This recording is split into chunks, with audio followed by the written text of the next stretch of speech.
Hey guys!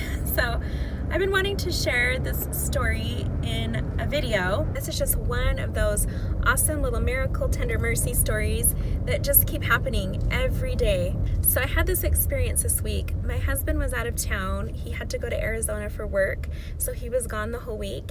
And the second night that he was gone, I put all the kids to bed, did all the things that I needed to do, and I was finally ready to go to bed. It was about 11 o'clock at night, and I sat down in my bed just to read some scriptures, and all of a sudden I hear this dog start barking.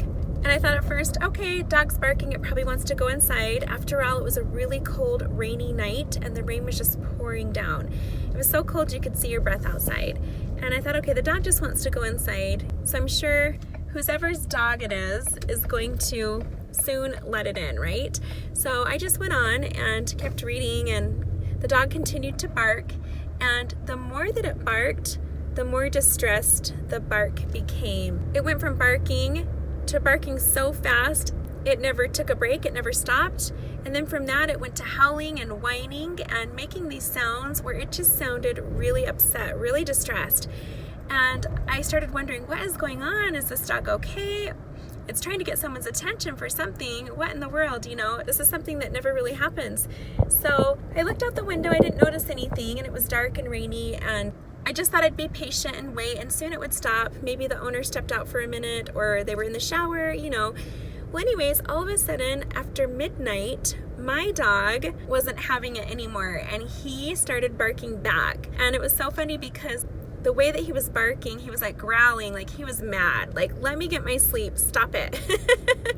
And so he started barking and growling, and it started waking up my kids. So I thought, oh gosh, this can't continue, because tomorrow we have to be up at 4:45 a.m. and I have to get Paisley off to her early morning cheer practice, and it's a busy day tomorrow. We need our sleep. The kids had had a cold and they needed the rest, and I was really tired, and I thought, oh no, this can't be one of those all-nighters, right? So anyways, I went on to the neighborhood Facebook page and was trying to ask whose dog it might be to see if anybody could help, and it was too late. I don't think anybody was up, so I wasn't getting any response. So then I decided to go out, look out the window, and see if I could hear where it was coming from. And that's when I saw the neighbors that live behind me. I saw their little dog. He was up on the balcony just pacing back and forth, barking at the door. And I saw that all their lights were on, and so it looked like they were home, but where nobody was letting him in, that usually doesn't happen. I started to wonder, oh no, did something happen to them? And the dog's worried and he's trying to get everyone's attention because he sounds really distressed.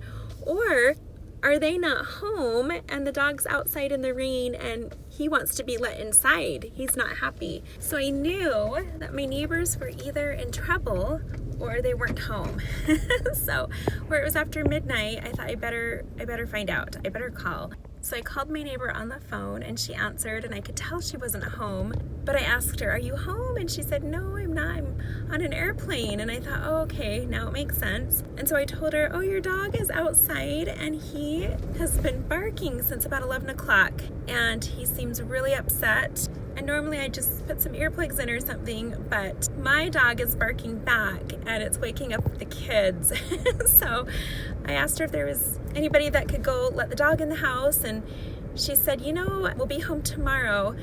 So nobody's there, but there was somebody who was supposed to watch our dog today, and she wasn't able to, so she just dropped him off at our house. So if you wouldn't mind just going over and letting him in, you totally have our permission.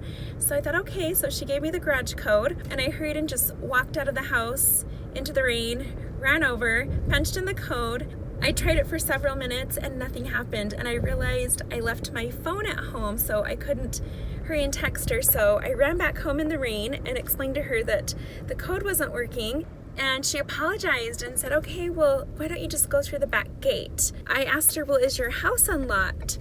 And she said, oh no, we have a doggy door, so the dog can go in and out, but he sometimes just doesn't use it. So this time I decided I'd go back over, but I would drive because it's much faster. Didn't want to be out in the rain again. And by this time it was about 1 a.m, and I saw a car in the rain slow down and just pull up to the side of the road right by my house and turn on its hazard lights. And I thought, well, that's interesting. I wonder what's going on. So I looked over and I saw a lady and she was on her phone texting. And so I thought, oh, okay, maybe she's just pulling up to the side of the road because she needs to respond to a text, and that's a smart thing to do, to put on your hazard lights when you're on a busy road and it's raining and it's dark. So I didn't think much more of it. I went back over to my neighbor's house. I went to go open her back gate and saw that there was a padlock on it. So I texted her and said, oh, there's a padlock on your gate. And she said, oh my goodness, I'm so sorry. I considered hopping the fence, but it was raining and the fence was really tall. It was dark, and I thought, oh, if something happens and I get hurt, no one's gonna know. My husband's not home this week, so I better not. So I went back home. And as I drove back home, I looked over, and it had been about 10 or 15 minutes, and I saw that that car was still there with the hazard lights on. And I looked over, and there was still a woman texting on her phone. And I had this thought that I should knock on her window and ask her if she needed any help. After I had that thought, I saw that she was just on her phone, and I thought, well, it's almost 1:30 in the morning. It might not be the safe thing to do, and she has a phone, so if she needs help, she's gonna let someone know, and she's probably just texting someone. I went back to my house, and the dog was still barking, so I saw that one of the neighbors had their lights on upstairs. I texted that neighbor and said, hey, are you awake? She didn't respond. The dog was still barking, and my dog was still barking, and it was getting to be close to 2 in the morning. So I thought, I wonder if this is something the police can help with, like if they could help me get the dog in the house. I don't know. At this point, I was desperate. So I called the police, and an officer answered, and I explained the situation. I said, I have their permission. I just need some help. And he said, well, that's considered a break-in, and that's something we just don't do. We just don't break into people's homes, you know. So he said, and you can't call animal control at this time of day, or they would help you. He's like, I'm sorry, you're on your own. And it's funny that I had the thought to call the police, because I never call the police. Anyways, my neighbor texted me back, and she said, yeah, I'm awake. What's going on? And I said, do you think you could help me with this dog? Maybe you know the dog because you live next door to them, and the dog knows you, and you might have some ideas. And she said, let me see what I can do. So I gave her the garage code, and she also couldn't get into the garage with the code. It wasn't working. And she tried lots of things. She said the dog was scared of her, and it finally went into the doggy door, and it was in the garage. And she texted me back, and she said, okay, I think problem solved. The dog went into the garage, and I think we're good. So I thanked her, and I put in the earplugs. The dog started barking again. It had come back outside, was up on the balcony, just more upset than ever. At that point, I just decided, you know, I need my rest. Hopefully the dog will get tired and fall asleep, and our dog will get tired and fall asleep, and the kids will be tired enough to sleep through it. We can't really do anything else. So I put in some earplugs, and I went to bed. A couple hours later, it was time to get up. I helped get my daughter ready for cheer. At about 6 in the morning, it was still dark outside, it was still raining. We got in the car, and I drove her over to the school. Right before we got to the school, she started to panic, and she said, Mom, I forgot my phone. I have to go home, and I have to get my phone. And I said, honey, you can't be late. If you're late for cheer, you have to run laps, and I think do push-ups or sit-ups. And I said, honey, are you sure I can just go grab your phone and I can bring it to you? And she's like, no, I have to have it, I have to have it. She insisted. Normally, I would just turn around and go right back the way I came. But I had this strong feeling that I needed to go straight and down the busy road, which takes more time. But I didn't even think twice about it. I just went that way, and I even said out loud, I think I'll go this way. It was so strange. And so I'm asking my daughter, you know, look on the seat. Is it on the floor? Is it in your backpack? And she looked and looked. She said, nope. So on the way back to the house, I look over and I see that car again on the side of the road. But this time, the lights are off. I don't see someone on a phone inside. The hazard lights are still blinking. And I got this sinking feeling in my stomach. Oh no, something was wrong last night. This person pulled over, and they probably did need help. Why didn't I go knock on their window last night? And I even said to my daughter, oh my goodness, that's the car that I saw last night. It's still there. What if they were having like a heart attack or died inside the car? I was just feeling so bad. My daughter ran into the house. She came back out, and she said, Mom, I still can't find my phone. And then all of a sudden we look down, and there it is laying on the seat. And I said, oh my gosh, it's right here on the seat. Imagine that, it's suddenly just there. So in that moment, I knew. I connected the dots, and it all just came together. And I realized all of this happened because it was the Spirit pulling my attention towards this person who needed help. I would never have just gone outside into the dark, into the rain, and noticed a car stranded on the busy road. Nobody was out that night. I never would have drove that way in the morning to again notice that there was a car on the side of the road. Had the dog not been barking and was persistent, had my daughter not mysteriously lost her phone, none of these things would have happened. I never would have noticed this car if I didn't listen to the Spirit and go a different way. So I could see how the Lord had his hand in all of these things in this whole situation. Then, as we were on our way to the school, suddenly I get a text from the cheer coach, and it says that she's running late because there's been a terrible accident. And this never happens. And it's like you could see the Lord's hand in all of this, the way he was orchestrating everything so it would all work out. Everything happened for a reason. She was supposed to lose her phone, and then suddenly there it was. All of these little things just fitting together. You could just see the Lord's hand in this. So I came back and I knew what I needed to do. I pulled over and I ran out of my car. I went over and I knocked on the window and I looked inside and I saw someone kind of hunched over in a dark hoodie. And it was so dark in the car, I couldn't see their face. And it was a little bit scary because it was dark outside, raining, and I didn't know who this person was. I didn't know if they were passed out or if they had passed away. The car door opened and I saw that it was a woman, and she leans over and I said, "Hi, do you need any help?" And she said, "Yeah, I do." She said, "My car ran out of gas at 1 a.m. And I thought, oh no, right when I saw her pull over. And she said, "So I tried to call my husband to have him come get me, and his phone was turned off and he was asleep. So I was trying to figure out what else to do, and then my phone died."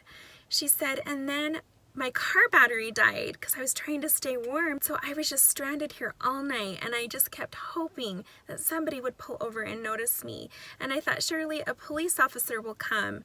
It's a busy road. Somebody will pass by and notice me." I just felt so bad for her. And I even remembered how I had that thought to call the police. And I could just see all these things I tried to do as the Lord was trying to help this lady by bringing things to my attention and putting thoughts in my mind of things to do so that I would notice her and do something to help her. I just felt so humbled and so grateful. And I thought, okay, I'm not going to mess this opportunity up. So she said, "Can I just borrow your phone to call my husband to see if he's awake yet?" And I said, "Better yet, where do you live?" And she said, "I live in Syracuse." And I said, "How about I just give you a ride to your house?" She said, "You would do that?" And I said, "Yes, absolutely, let's go." I could tell she was cold. She'd been there all night. I just felt so bad for her. So I hurried and went home, and I told my son, who was getting ready for school, what had happened, that I would be back. She went and got in my car, and I drove her out to Syracuse and drove her home. And on the way there, she said, "I think I saw you last night. I think I saw your car drive past me twice." And I said, "Yes, that was me. And I thought that I should check to see if you needed help. And then I saw you on your phone, and I thought you had just pulled over to text someone. And so I just missed it twice. And I feel so bad now." She said, "It's okay. I had this plan that as soon as the sun came up, I was just going to walk home, whether or not it was raining, but I didn't want to do it in the dark. So I was just waiting for the sun to come up." I was so glad I was able to get her home before the sun came up. And when we pulled up to her house, her teenagers were coming out of the house on their way to school, and they saw her get out of the car and they looked really confused. And then suddenly her husband came out on the porch. I think in that moment he just realized she never came home last night. And he came outside and he saw her getting out of a car, and he looked really confused. And she went up to the door and she just broke down in front of him, and he looked like he felt so bad. In that moment, I was just so grateful that I listened to those promptings, that I was able to find her and help her and be there in her time of need and get her home. And as I thought about that, I pondered on it all day and all week, and it just had me realizing that, I have learned in my life that every time I have an initial thought to do something, go check on something, go this direction, whatever it is, that's always been the Spirit. A couple minutes later, if a thought comes in to create some kind of a doubt, like, well, maybe you shouldn't go knock on their window, they're probably okay, or it's not safe, it's dark outside, or, why don't you just go home the easy way?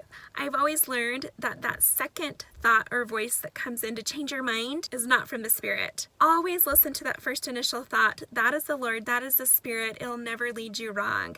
The next day when the neighbor came back, she apologized and brought me a gift, and I said, it's okay. Actually, the Lord used your dog to help me help someone who was in need. So it all worked out. It all happened for a reason. And now I'm grateful that your dog was barking.